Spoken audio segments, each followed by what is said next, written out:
Uh, sorry. Good afternoon. Can you hear me? Okay, good.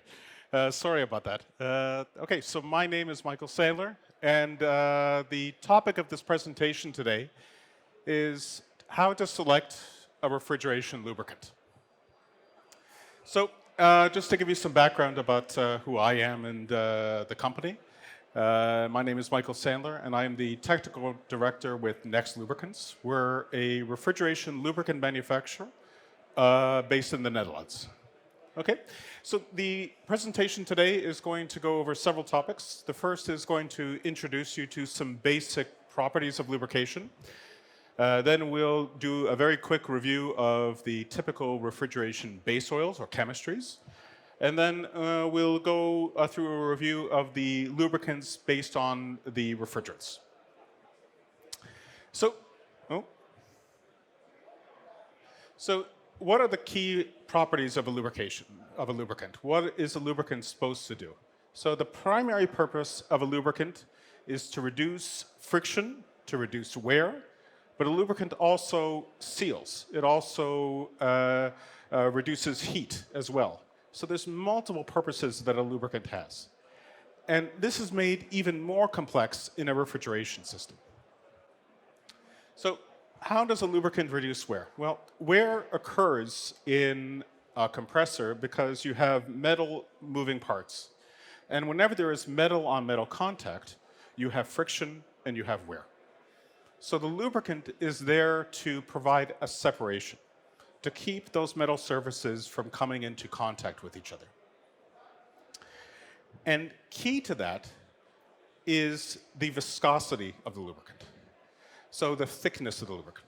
The thicker the oil, the easier it is to generate that separation. So viscosity is probably the most important concept in lubrication. So typically it's measured in centistokes. And in general, the viscosity will increase as the temperature decreases, and the viscosity will decrease as the temperature increases. And that's a very important relationship to understand.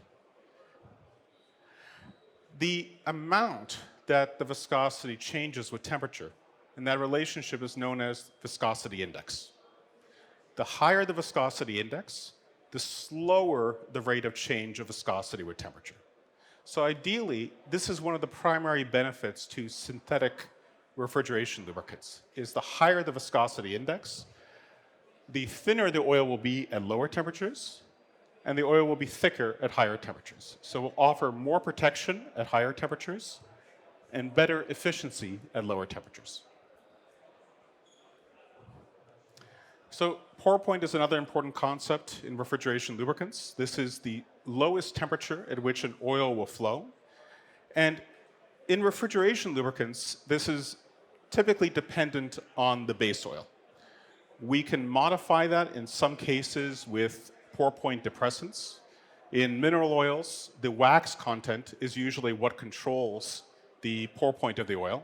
So we can add additives which restrict the formation of wax crystals, and this helps reduce the pour point of the oil. Pour point can also be reduced by solubility with the refrigerant. Now, typically the lubricant chemistry that we're looking at, or what we would recommend, is based on the refrigerant. And with refrigerants, typically what you're looking for is, do we require miscibility or do we want non-miscibility? So there are various systems that require low miscibility, such as ammonia. In ammonia, we want as low miscibility as possible with the refrigerant. Hydrocarbon gases are in the same position too. We want very low miscibility because we don't want to see excessive viscosity dilution. High miscibility systems rely on the solubility of the refrigerant with the lubricant to promote oil return. So we're going to do a quick review of non-miscible systems. So ammonia is a fantastic example of that. So in these systems, you typically will have a separator coalescing element. And the separator is there to prevent oil from going into the refrigeration system. These do a fantastic job at preventing liquid oil and oil mist from entering into the refrigeration system. However, they're not effective in controlling oil in a vapor state. So that's extremely important to remember because the volatility of the oil can lead to oil carryover. And the reason why this is critical is that once it enters into the evaporator, that oil is going to be at a very low temperature, and the oil will typically stick to the evaporator piping and will act as an insulator. So this robs the system's performance. In miscible systems, we want to see solubility. So there is typically not a mechanical way of separating the oil from the refrigerant gas. So in these systems, we want to see oil return. And to do that, what we do is we require lubricant and oil solubility. And we rely on the fact that when the gas mixes with the oil, it reduces the viscosity of the oil. And so this is extremely critical in refrigeration systems like R134A refrigeration systems, HFC systems, and so forth. And again, with miscibility, another important concept is how the oil interacts with the lubricant. In general, the higher the pressure, the more gas will be dissolved into the lubricant. That's also a temperature relationship. The lower the temperature, the greater the solubility as well. Okay, and miscibility is also important as well because there is various ranges in which an oil and a lubricant will be miscible and non-miscible. And in systems that require miscibility, you need to be within this range or else the oil and the gas will separate.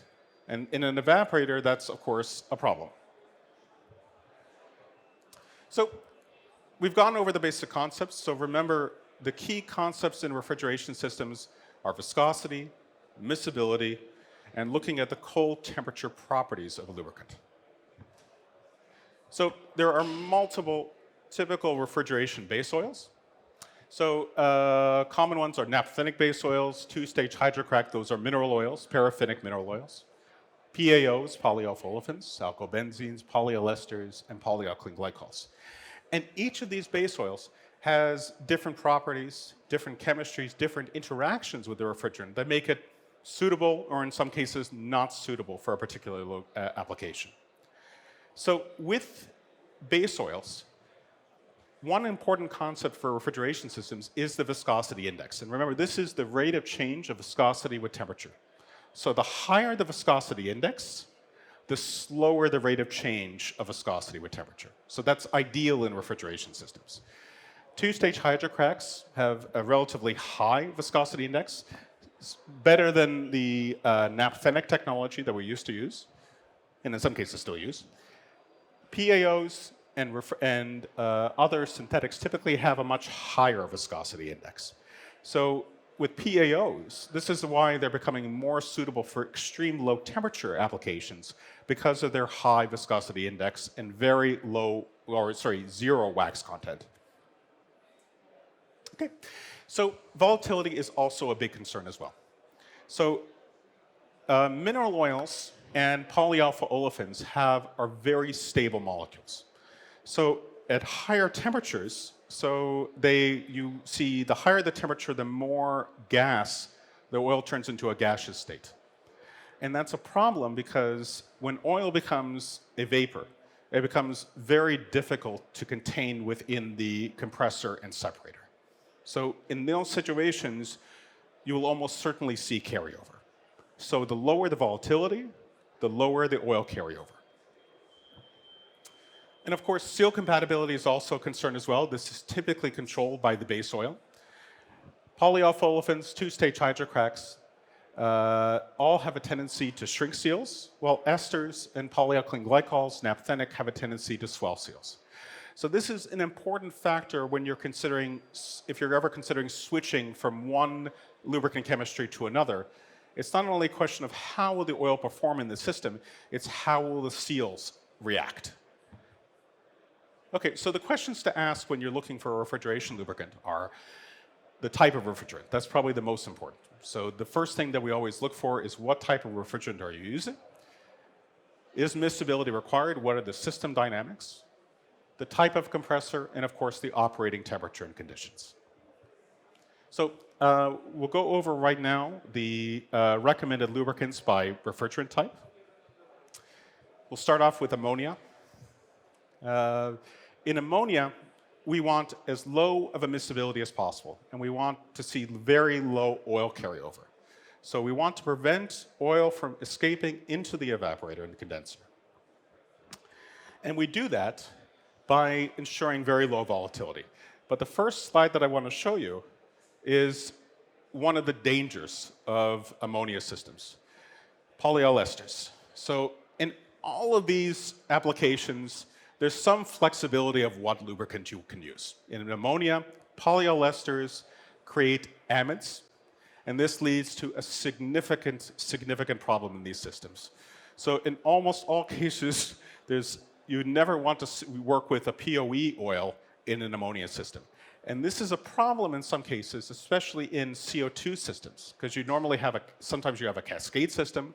So you'll have an ammonia lubricant, or a lubricant for, let's say, the ammonia side, and a lubricant for the CO2 side. CO2 usually requires a POE.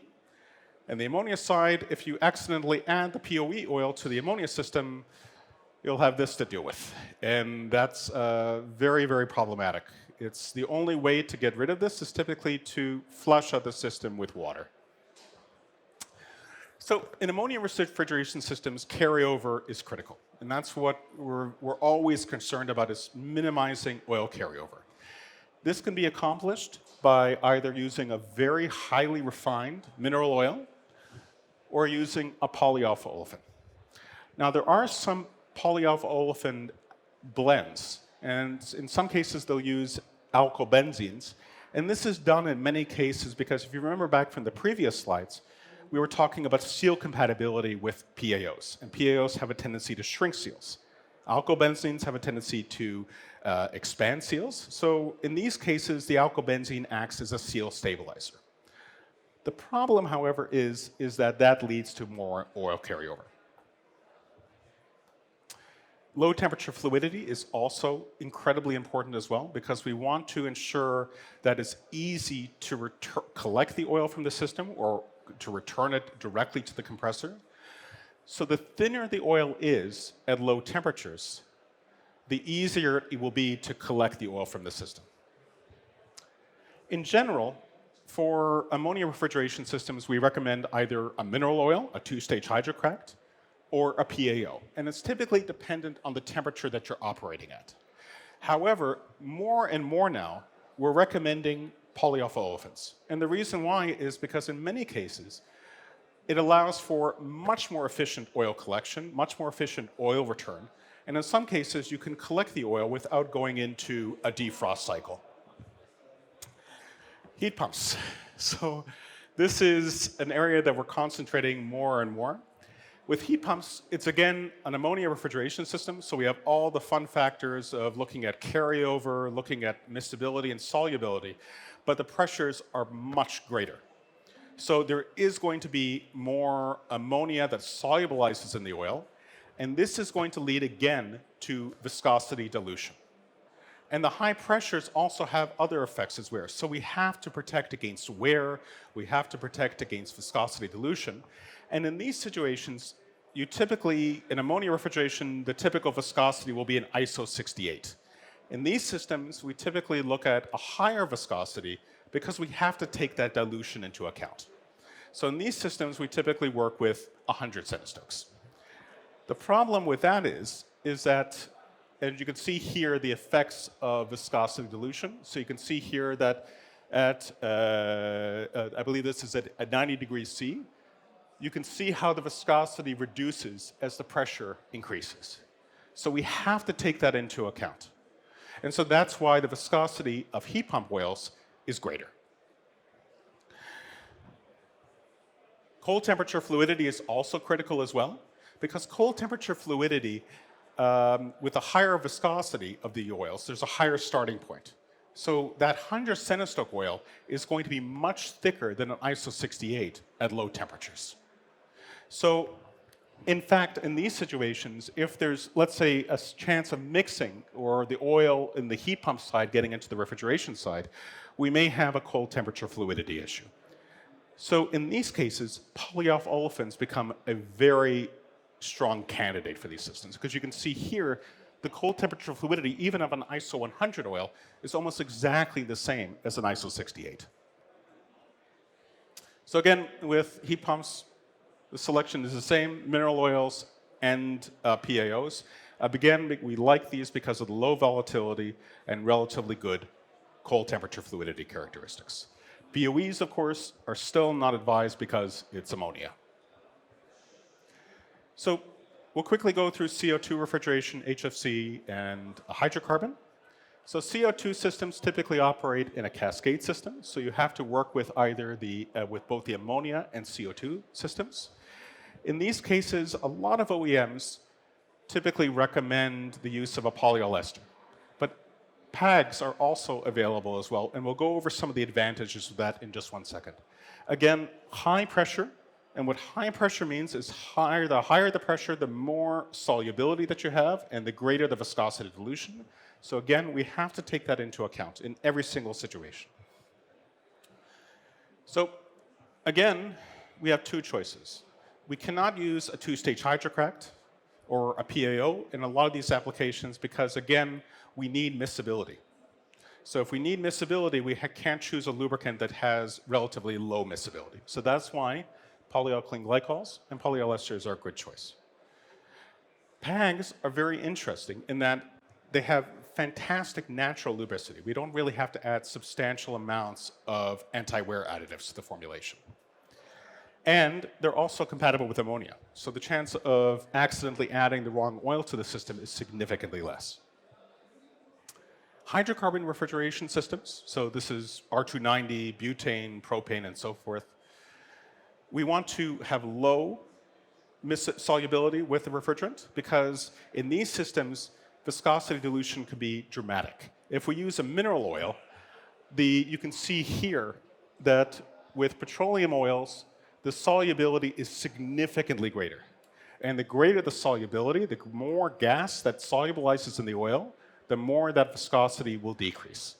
And in some cases, such as butane, that solubility can be dramatic.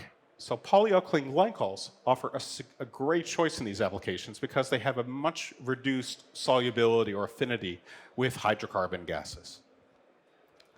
So this is relatively simple. For these systems, typically we'll recommend a polyalkylene glycol.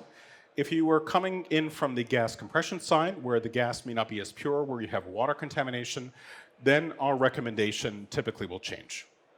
But for refrigeration, when you're working with very pure gases, polyalkylene glycols offer a fantastic choice. HFC and HFO refrigerants. So typically now, these are incredibly complex. So 10 years ago, we had to work with R22, with CFC and HCFC gases. These were fantastically miscible in PAOs and mineral oils. We had a great degree of flexibility. But with each change in refrigerants, as the refrigerants have evolved, as new regulations have come into effect, the solubility window, the miscibility window has decreased and decreased and decreased. So with HFC gases, we were pushed to use HPOE oils. So POEs, again, have fantastic miscibility with refrigerants. So we needed a more lubricant that was more soluble with the refrigerant. With the new refrigeration gases, the HFO gases, this has been made even more complex because the solubility window has again been decreased and has again been restricted. So we have to take that into account when we're designing a lubricant. And that has forced a lot of manufacturers such as us to make modifications to the formulation to change the solubility characteristics. For HFC gases, in HVAC systems and industrial refrigeration systems, really the primary recommendation is polyesters. Polyalkylene glycols are also a possibility as well. You'll see that more in automotive applications, but they haven't really reached, they're not too common in industrial or HVAC refrigeration systems. Okay, and just in summary, typically ammonia refrigeration systems, we want to work with a two-stage hydrocrack, a mineral oil or a PAO. CO2 systems, polyesters or PAGs, and butane, of course, PAGs, again, very low affinity with the hydrocarbon gases, so that's a very ideal system for these applications. And then HFCs is very easy, POEs. Now, viscosities and the recommended viscosities is an entirely different picture. And for that, it's too complex for this presentation, but this is typically something that your OEM and your lubricant manufacturer will work with you on. Okay, I hope I didn't go over, but any questions? I don't think we have much time. Okay, wonderful. Okay, thank you, everyone. And then please visit us at our booth at Hall 7. Okay, thank you.